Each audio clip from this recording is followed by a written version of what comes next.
काहीच हा व्हिडिओ बघा.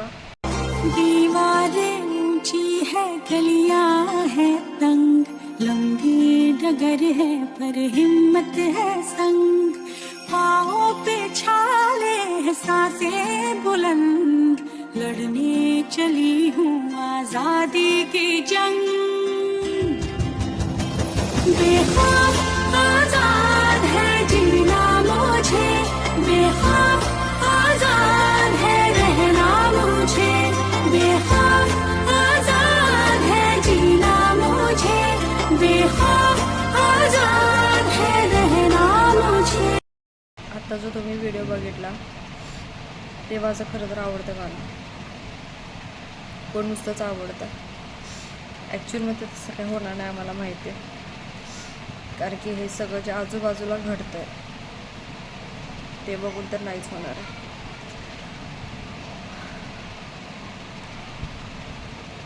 आम्ही मुली असल्याचा दोष म्हणजे मग आम्ही मुलगी आहोत हा आमचा दोष आहे की एका मुलीने तिच्या कोपमधून दुसऱ्या पुरुषाला जन्म दिला म्हणून ती तिची चुकी आहे. नक्कीच चुकी काय आहे?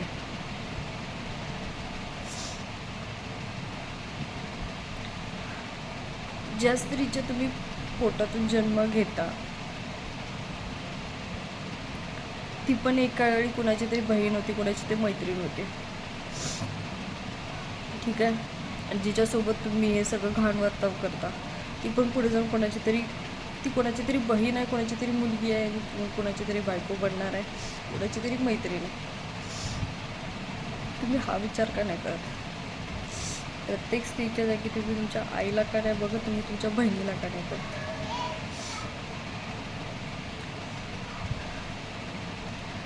मुलं खूप सारे रील्स बनवतात, त्याच्यामध्ये मुलीचा इन्सर्ट केला जातो. जसं की मुली गाड्या अशाच चालवतात, मुलींना कॅल्क्युलेशन्स करता येत नाही, मुलींची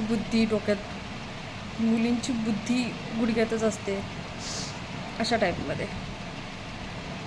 बाबांनो, तुम्ही खूप दुनियादारी बघितली, आम्हाला चांगलं माहिती आहे. खूप म्हणजे आजपर्यंत स्त्रिया आता फक्त स्वातंत्र्यानंतरच हळूहळू बाहेर पडायला लागल्या. सुरुवातीला तर आम्हाला साधं शिक्षण नव्हतं. जेव्हा सावित्रीबाईंनी चालू केलं तेव्हा आम्हाला शिक्षण काय ते कळायला लागलं. त्याच्यानंतर स्वातंत्र्य भेटल्यानंतर आंबेडकरांनी जेव्हा संघटना लिहिली तेव्हा आम्हाला कळायला लागले की आम्ही पण बाहेर पडू शकतो, आम्ही पण नोकरी करू शकतो. आम्ही हळूहळू बाहेर पडलो. नंतर आम्हाला कळायला की आम्ही गाडी पण शिकू शकतो. नंतर थोड्या दिवसांनी आम्हाला कळायला लागले की आम्ही स्वतःच्या पायावरती एकटं पण राहू शकतो, आम्ही पण पैसा कमवू शकतो. तुम्ही जे करता ते आम्ही सगळं करू शकतो, पण आम्ही डायरेक्टली नाही ना करू शकलो, आम्ही थोडं करतो आहे ना. मग त्या गोष्टीवरती पण आमचा मजाक बनवला जातो की आम्ही कशा गाड्या चालवतो, आम्ही कामामध्ये कसं प्रत्येक गोष्टीत मागे असतो, हे ते आमची बुद्धी कशी चालत नाही. आम्ही नाही कधी असा कोणाचा मजाक उडवलेला. म्हणजे तुम्ही स्वयंपाक करायला कधी पुरुष जर गेले असतील स्वयंपाकघरामध्ये तर मग आम्ही हा नाही विचार करत हे याला जमतच नाही, हे बघा एवढंच मीठ टाकून ठेवलं, असं तर आम्ही कधी बोलत नाही ना. पण आम्ही गाडी चालवतो ना, हिनं ह्याच गेअरवरती गाडी टाकली, डायरेक्ट सेकंड गेअरवरती गाडी टाकली, अरे हे कॅल्क्युलेशन पण जमत नाही, कामाच्या ठिकाणी एवढा पण एक्सेल येत नाही, ही साधी शॉर्टकी पण येत नाही, असे आमच्यावरती मेमोज असतात. छान वाटतं ना ऐकून? मुलींना तुम्हाला पण छान वाटतं ना? मला ॲक्च्युली खूप वाईट वाटतं या गोष्टीचं की आम्ही मुलांवरती असे कोणतेही फालतू रील्स बनवतो. आम्ही वेळ घालवत नाही, आम्हाला ॲक्च्युली जमत पण नाही अशी कोणाची इन्सर्ट वगैरे करणं. पण आता कसं झालं ना, हे सगळं वाढत चाललं आहे. आणि या वाढल्यामुळे ना म्हणजे मुलींचा मेंदू कसा सारखा गुडघ्यातच असतो हे दाखवल्यामुळे ना आता पुढची येणारी पिढी पण इज्जत अजिबातच करत नाही आहे. हे ह्यांसाठी मेंदू डोक्यातच आहे ना, तर म्हणजे बलात्कार केला तरी काय फरक पडणार आहे? काही मुलींना आहे ना जन्माचा हक्क पण नाही आहे. मधल्या काळात एवढे सारे स्त्री भ्रूण हत्या झाल्या, त्याच्यानंतर खूप कठोर कायदा निघाला की स्त्री भ्रूण हत्या कराल तर तुमचं हॉस्पिटल बंद करण्यात येईल, लायसन्स रद्द होईल. आणि त्याच्यानंतर मग ते बंद झालं सगळं, पूर्ण कठीण कायदा आला. ज्यांनी जे कुटुंब स्त्री भ्रूण हत्येसाठी म्हणजे गर्भपातासाठी जातं त्यांना पण दंड देण्यात आला. तेव्हा कुठे जाऊन आमच्या स्त्री हत्या बंद झाल्या. आणि त्याच्यानंतर स्त्री बेटी बचाव बेटी पढाव, मुलगी गर्भातून कशी तरी वाचली, नंतर तिला शिक्षणासाठी पण म्हणजे तेव्हाच्या काळात म्हणजे 10-12 वर्षापूर्वी पण खूप साऱ्या अशा गावाकडच्या मुली होत्या, शहराकडच्या नाही, गावाकडच्या पण मुली अशा भरपूर होत्या की त्यांना साधं शिक्षण न घेता डायरेक्ट 8वी 9वी 10वीतच त्यांची लग्न केली जायची. आणि हे मी माझ्या डोळ्यांनी बघितलेलं आहे. लग्न करून दिले जायची. म्हणून नंतर कायदा आला की बेटी बचाव बेटी पढाव. आता मुलगी ह्याच्यातून तर वाचली.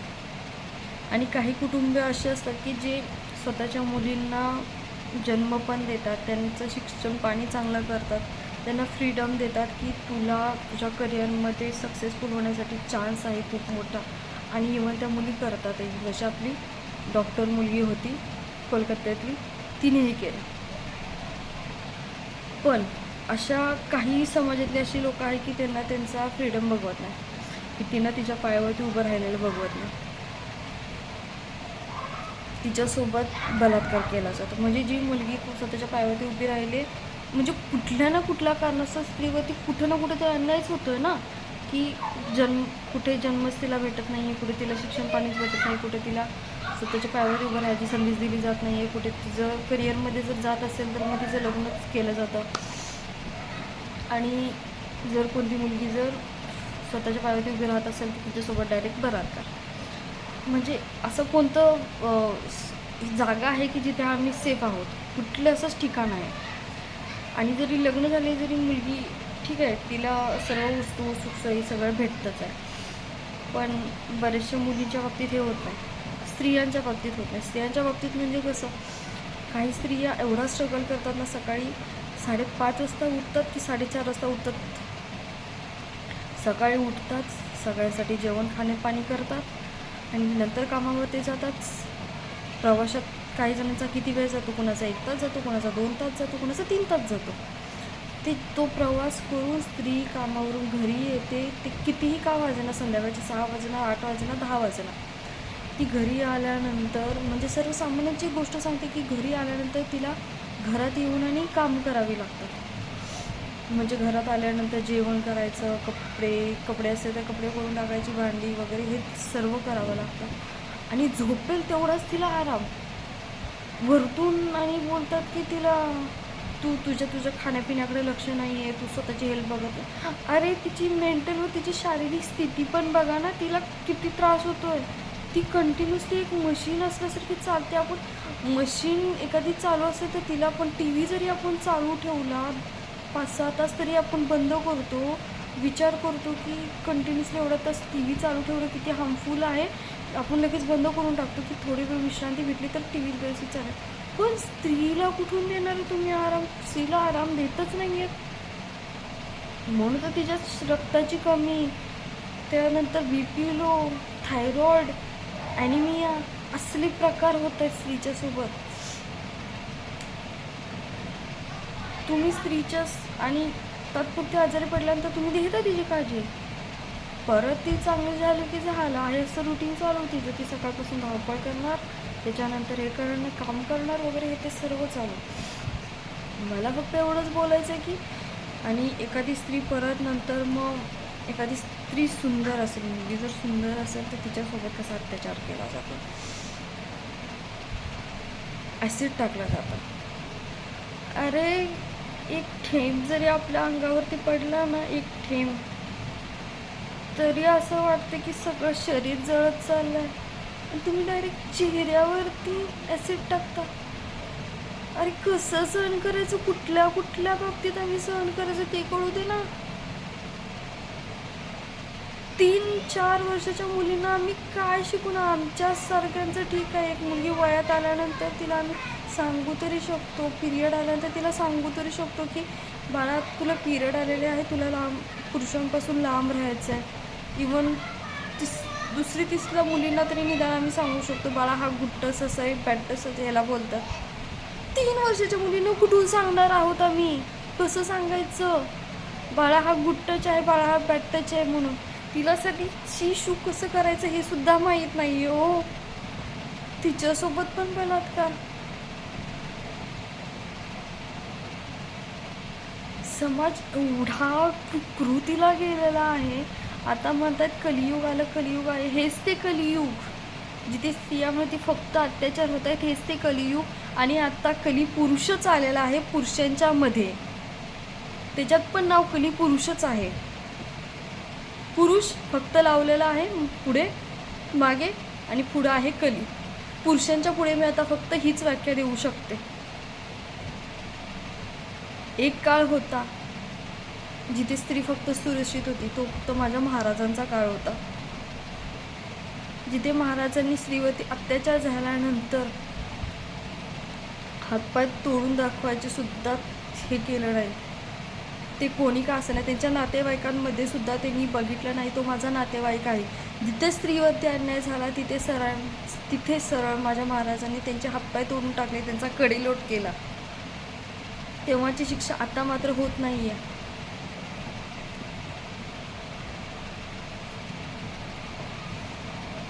आता फक्त राग येतो.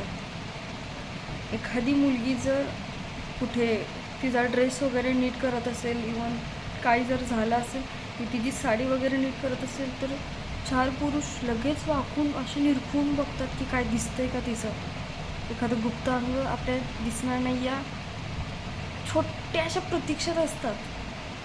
आणि एखादा जर पुरुष एका रस्त्यावरती सर्रासपणे लग्नीसाठी उभा राहिला असेल, तर मग जर स्त्रीला दिसलं तर ती सरळ तिचा रस्ता बदलते.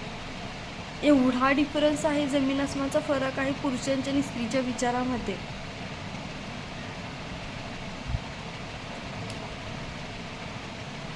आज बाथरूम म्हणजे सार्वजनिक शौचालय असतात ना, तिथे पुरुषांसाठी फक्त 1 रुपया फी घेतली जाते आणि स्त्रीसाठी 5 रुपये आहे. असा का भेद? आम्ही आमची इज्जत राखण्यासाठी 5 रुपये देणार आणि पुरुष 1 रुपये असून सुद्धा ते लोक रस्त्यावरती कुठेही उभं राहून पेशाब करतात. किती पटण्याजोगी गोष्ट आहे. जो प्रामाणिक आहे त्याच्याकडून तुम्ही फी जास्त घेता, जो प्रामाणिक नाही त्याच्याकडून कमी घेता. हे आमचं सरकार, हे आमची न्यायव्यवस्था.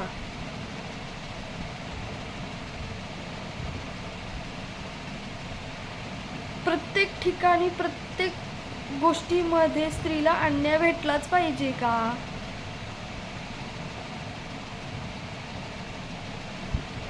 आपल्या कुटुंबाचा जो करता करविता जो पुरुष म्हणला जातो, आपली आई असो किंवा वडील असो, ते स्वतःच्या कुटुंबाची पूर्ण रक्षा करतात. दृश्यमसारखा पिक्चर जो आपल्या मुलीसाठी काहीही करण्यासाठी तयार असतो.